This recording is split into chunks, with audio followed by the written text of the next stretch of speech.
Hello students, आज की video start करने से पहले फिर से मैं एक बार कहूँगा कि इस चैनल को ज़्यादा से ज़्यादा सब्सक्राइब करें, वीडियोस को लाइक करें और जितना हो सके और लोगों को शेयर करें, ताकि हम लोगों की नॉलेज ऐसे ही बढ़ती रहे, हम लोगों का हौसला ऐसे ही बढ़ते रहे।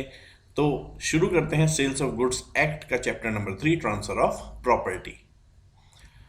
तो क्वेश्चन नंबर 1 कहता है कि X goes into shop and buys a television and asks the shopkeeper for its home delivery. The shopkeeper agrees to do it. When does television becomes the property of X? X एक shop में गया, उसने television खरीदा, shopkeeper से कहा कि इसे घर भी भिजवाना है, शॉपकीपर उस चीज के लिए राजी हो गया। तो सवाल ये उठता है कि टेलीविजन की जो ऑनरशिप है वो किस समय एक्स में ट्रांसफर हुई।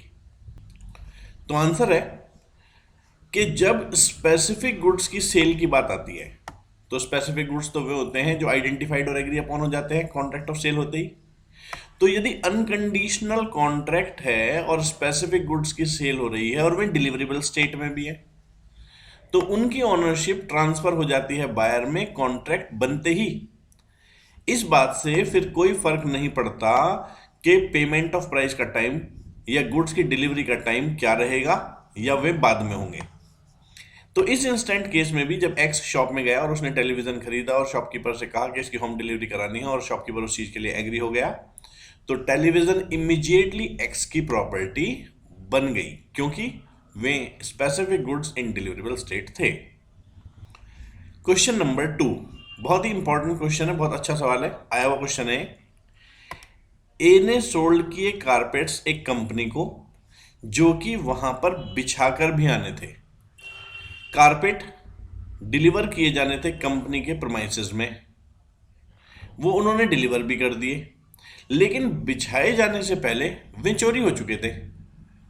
तो सवाल उठता है कि क्या प्रॉपर्टी इन गुड्स बायर के पास ट्रांसफर हो चुकी थी?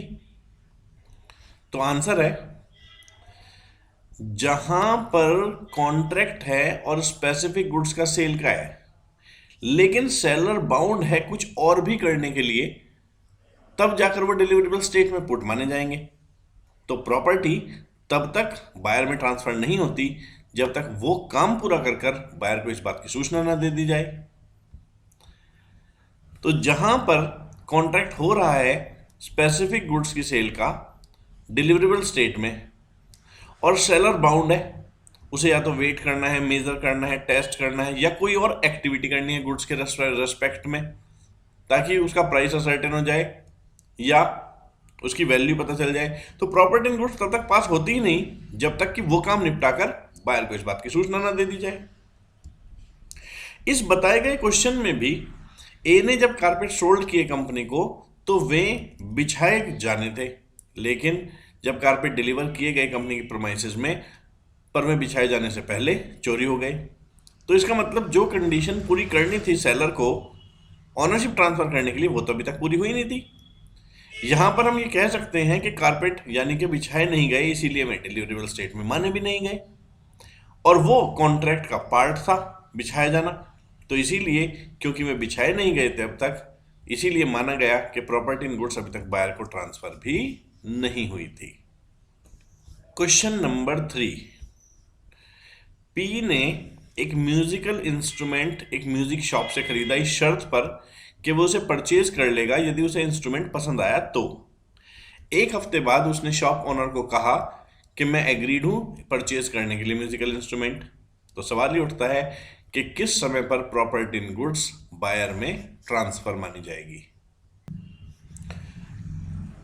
कई बार जब गुड्स बायर को डिलीवर किए जाते हैं ऑन अप्रूवल या सेल और रिटर्न बेसिस या ऐसे ही सिमिलर टर्म्स पर, तो प्रॉपर्टी इन गुड्स बायर को ट्रांसफर तब होती है जब या तो वो सिग्निफाई कर दे अपना अप्रूवल या एक्सेप्टेंस सेलर को, या ऐसा कोई काम करते जिससे पता चले कि ट्रांजैक्शन अडॉप्ट हो गया।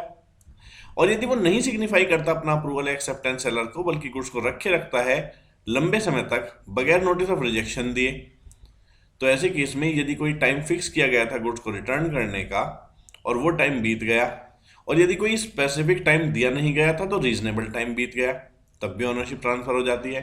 या फिर बायर ने गुड्स के संबंध में ऐसा कुछ किया जो कि उसके एक्सेप्टेंस के इक्वलेंट हो, जैसे उसे आगे प्लेज या सेल कर दिया, तो इन तीनों में से कोई भी एक हो गया तो माना यह जाएगा कि ऑनरशिप हो गई सेलर से बायर में ट्रांसफर। इस इंस्टेंट केस में पी ने म्यूजिकल इंस्ट्रूमेंट म्यूजिकल शॉप से खरीदा इस शर्त पर कि वो उसे परचेज करेगा यदि उसे इंस्ट्रूमेंट पसंद आया तो। एक हफ्ते बाद उसने इन्फॉर्म कर दिया शॉप ओनर को कि मैं म्यूजिकल इंस्ट्रूमेंट खरीदने के लिए तैयार हूँ। तो यानी कि यहाँ पर जो ए पॉइंट है वो वाली कंडीशन पूरी हो गई, इसीलिए ऑनरशिप ट्रांसफर हो गई जब उसने इंस्ट्रूमेंट परचेज करने के लिए डिसाइड किया और ये बात सेलर को इन्फॉर्म कर दी। क्वेश्चन नंबर 4, एक्स ने फर्नीचर भेजा एक कंपनी को ट्रक से और इंस्ट्रक्ट कर दिया ट्रक ड्राइवर को कि इसे डिलीवर मत करना कंपनी को जब तक कि वो पेमेंट ऑफ प्राइस ना कर दें। तो सवाल ये उठता है कि प्रॉपर्टी इन गुड्स किस समय जाकर बायर में ट्रांसफर मानी जाएगी। जहां पर कॉन्ट्रैक्ट हो रहा है सेल ऑफ स्पेसिफिक गुड्स का, या जहां पर गुड्स सब्सिक्वेंटली अप्रोप्रिएट होने थे कॉन्ट्रैक्ट में, सेलर जो है उसने टर्म्स ऑफ कॉन्ट्रैक्ट में कुछ अपने पास डिस्पोजल कर लिए गुड्स को देने के अधिकार, जिसे हम बोलते हैं reservation of right of disposal. तो इस केस में reservation of right of disposal किया गया कि ये कंडीशन जब तक पूरी नहीं होंगी तब तक ओनरशिप ट्रांसफर नहीं होंगी। तो कहते हैं इससे कोई फर्क नहीं पड़ता कि डिलीवर हो गए गुड्स बायर को या कैरियर को या बेली को ट्रांसमिट करने के लिए बायर को, प्रॉपर्टी इन गुड्स तब तक पास नहीं होगी बायर को जब तक कि जो कंडीशन सेलर ने लगाई है वो पूरी ना हो जाए, क्योंकि ये जो कंडीशन लगाना है इसे ही तो हम बोलते हैं reservation of right of disposal. इस इंस्टेंट केस में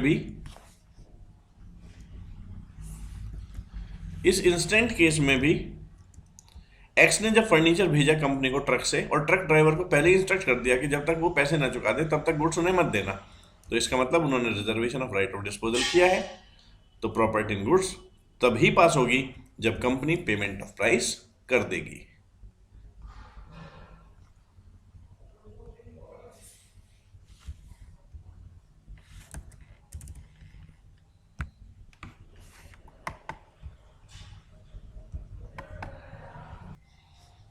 क्वेश्चन नंबर 5 क्या कहता है? क्वेश्चन नंबर 5 कहता है कि एक bill of lading railway parcel का बनवाया गया और वो भी बायर के नाम में, और वो बिल ऑफ लेडिंग बायर को भेज भी दिया गया। तो कब ओनरशिप ट्रांसफर होगी गुड्स की सेलर से बायर को? ऐसे केस में यदि गुड्स का कोई एक्सीडेंट हो जाता है, लॉस हो जाता है, गुड्स चोरी हो जाते हैं, तो क्या उस लॉस की जिम्मेदारी सेलर पर रहेगी या बायर पर रहेगी?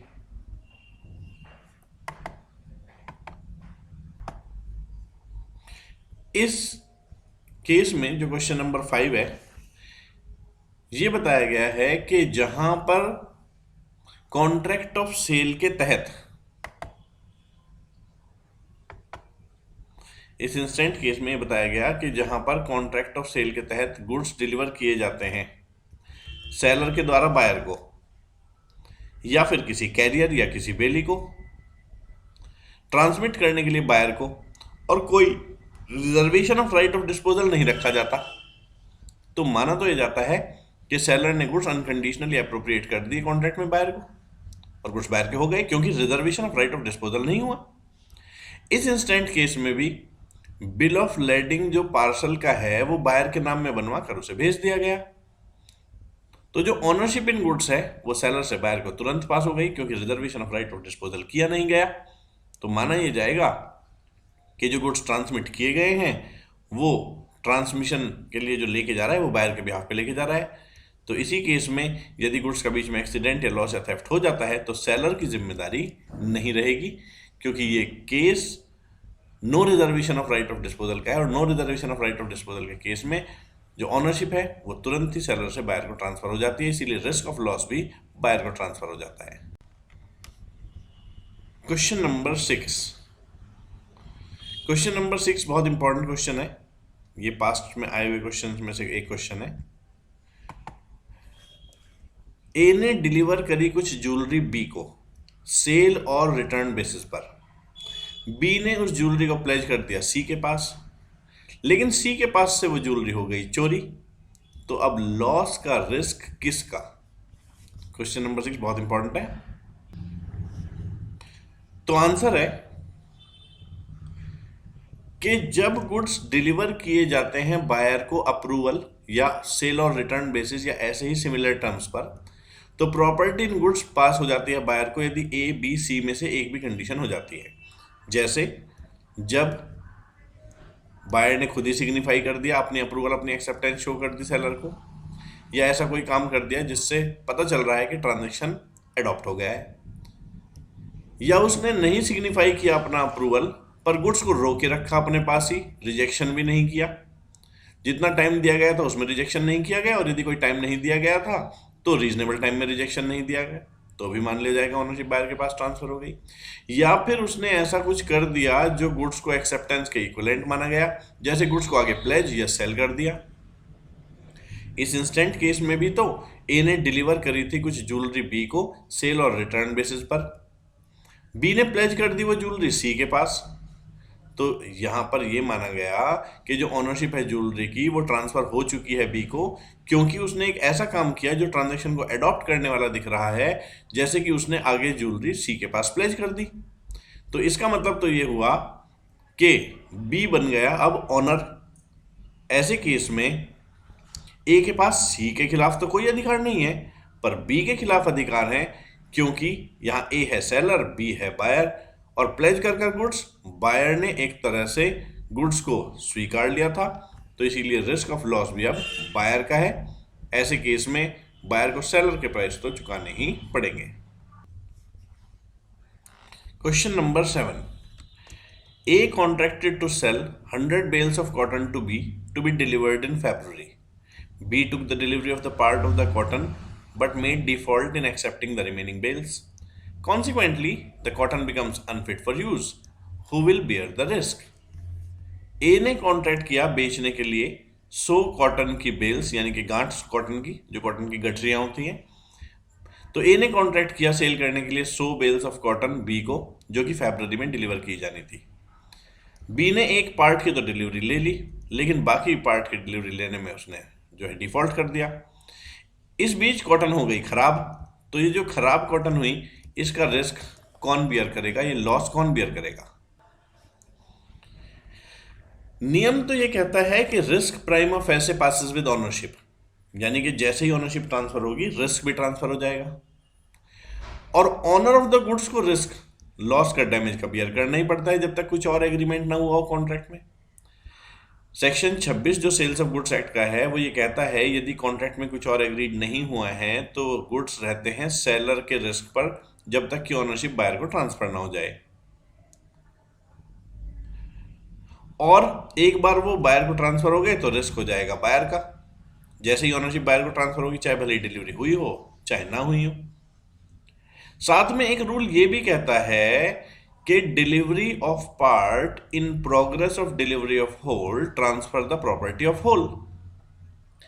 पार्ट डिलीवरी के केस में यदि एक पार्ट ट्रांसफर हो चुका है सेलर से बायर को, तो ओनरशिप के पर्पज से तो सारे ही गुड्स की ओनरशिप ट्रांसफर हो चुकी।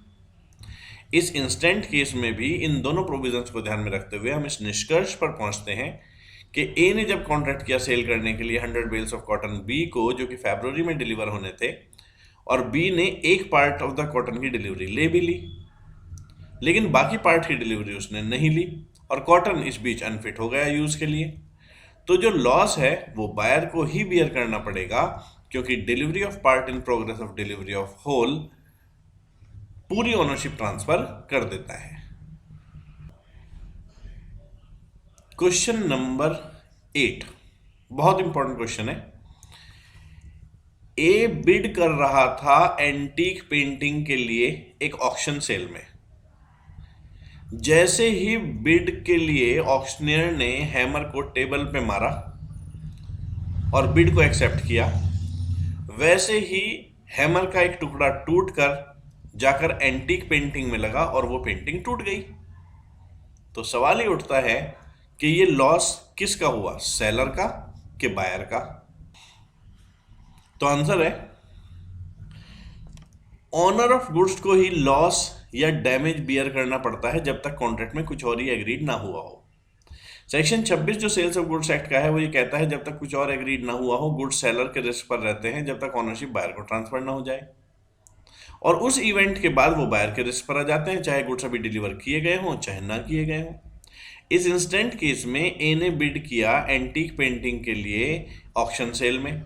बिड पूरी होने के बाद ऑक्शनियर ने स्ट्राइक डाउन किया हैमर सिग्निफाई करने के लिए बिड की एक्सेप्टेंस, और जैसे ही ऐसा किया गया हैमर का एक टुकड़ा टूट के एंटीक पर लगा और एंटीक समाप्त हो गया, टूट गया, बेकार हो गया।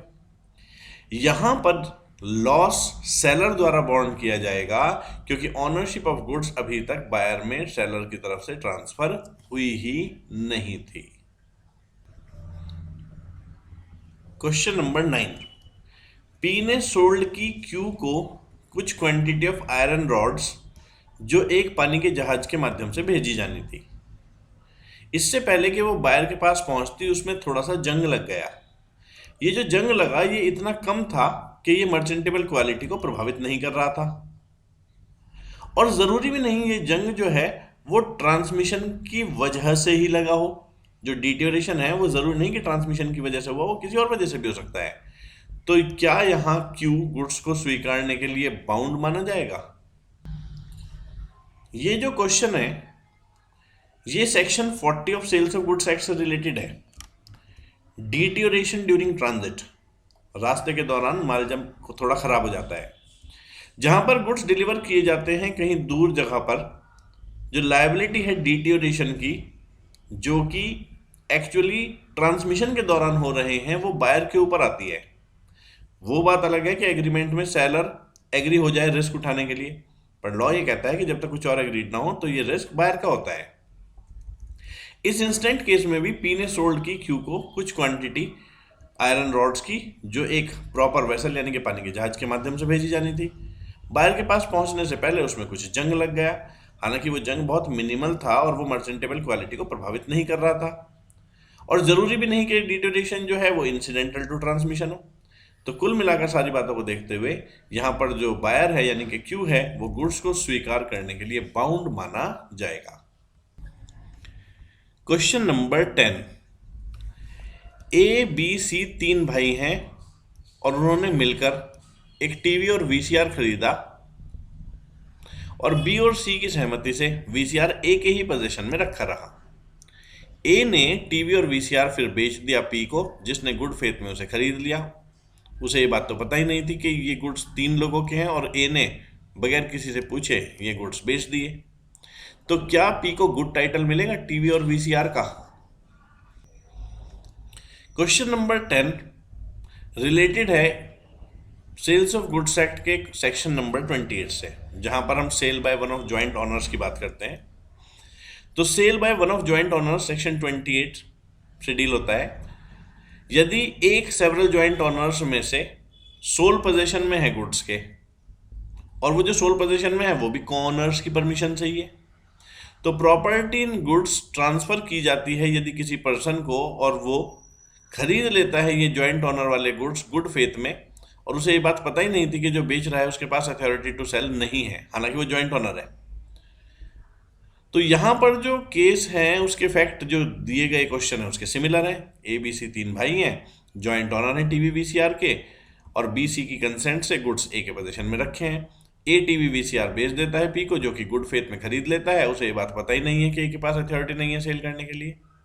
तो यहाँ सेक्शन 28 को ध्यान में रखते हुए हम कह सकते हैं पी के जो बायर है पी, उसे गुड टाइटल मिल जाएगा वीसीआर और टीवी के रेस्पेक्ट में। Question number 11, during ICL matches P buys a TV set from R. R agrees to deliver the same to P after some day. In the meanwhile, R sells the same to S at higher price. Who buys the goods in good faith and without knowledge about the previous sale? Now, who is entitled to TV set? तो ICL matches के दौरान P ने खरीद लिया एक TV set R से।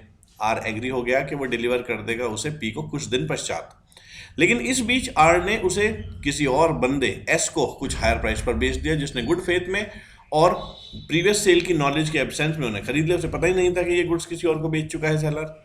तो सवाल ये उठता है कि अब ये टीवी लेने का अधिकार किसके पास है? Question number 11 sale by seller in possession after sales वाले प्रोविजन से रिलेटेड है।